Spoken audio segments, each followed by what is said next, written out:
In this video, I will show you how to save all your Google Chrome password to an Excel file. So to do that, you need to log in to your Google Chrome account, which is a Gmail account, and then you go to the three dot here.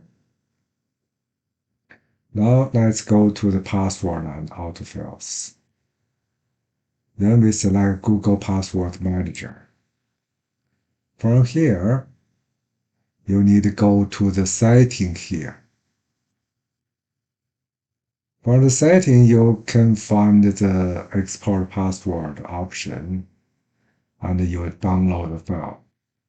When you click that, it will ask your password of your Google account, our computer account. Okay. So let's click OK, and then it asks you save to where, so you can save to any folder you want. Okay, so that's what you need to do. Hope you enjoy this video. Have a nice day.